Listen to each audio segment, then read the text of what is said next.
अस्सलाम वालेकुम। ये जिहड़ा कणकां पक गईयां ने ते बच्चे भरियां बना रहे ने अपने प्यो नालियां वड्डे भरा नालियां जिहदे नाल भी रल के बना रहे ने ते आंदे ने जी चाइल्ड लेबर नालों चंगी शै केह्ड़ी है। कोई बिच 8 साल का बच्चा, कोई 10 दा, कोई 14 दा, कोई 12 दा। ते एह् जेह्ड़े ने इक ते इन्हां बच्चों नूं पता लगेगा जिंदगी जिहड़ी है ना मेहनत करके गुजारनी पैंदी है। दूसरा जदों शाम नूं इन्हां दी तनख्वाह मिलेगी 1000-500 रुपया जिन्नी भी मिलेगी, वो इन्हां नूं खुशी होएगी कि मेहनत तो बाद फल भी मिलदा है। दूजे पासे जिहड़ा निज़ामे तलीम है अंग्रेज़ी, इहदे च तुसी 25 तो 30 साल बाद जाके तुहाडी मर के रो के खज्जल हो के नौकरी लगदी है। मेरी 30 साल की उम्र च नौकरी लगी सी, 20,000 तनख्वाह सी ते कम कोई नहीं सी, यानी कापरेटिव इंस्पैक्टर सां मैं, ते वो महकमा ही बंद होने वाला, लेकिन निरियां तनख्वाहां जा रही हैं।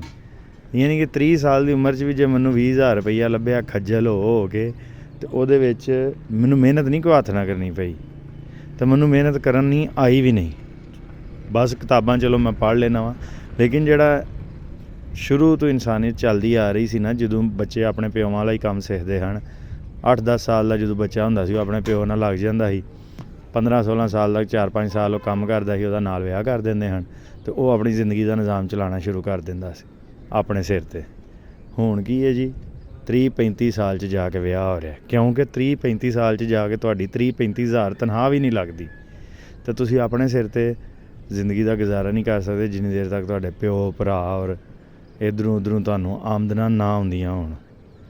ते की असीं इस निज़ामे तलीम तो खट रहे हैं जिहदे विच असीं AC वाले कमरिਆਂ 'ਚ बह के पढ़ने जी चाइल्ड लेबर भैड़ा है।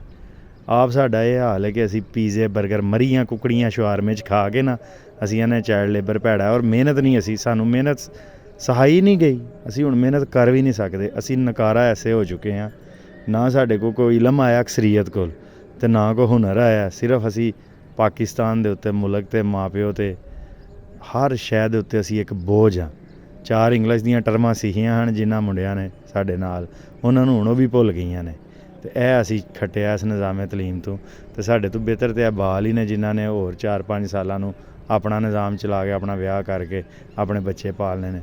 मैं तो चाइल्ड लेबर नूं बुरा नहीं समझदा, मैं समझना कि जिंदगी क्योंकि मुश्किल है और बच्चे जल्दी सिख जाते हैं कि ज़िंदगी मुश्किल है, मेहनत करके कमाना पैना, और जल्दी मेहनत सिख जाते हैं। जिहड़े साडे हार दे हुंदे ने बाहर दे इंतज़ार च बैठे ने, चलो जी हुण डंकी कोई मार जाता, कोई स्टडी वीज़े टुर जाता, उत्थे जाके इन्हां ने उदों मेहनत शुरू करनी है 30-35 साल की उम्र च।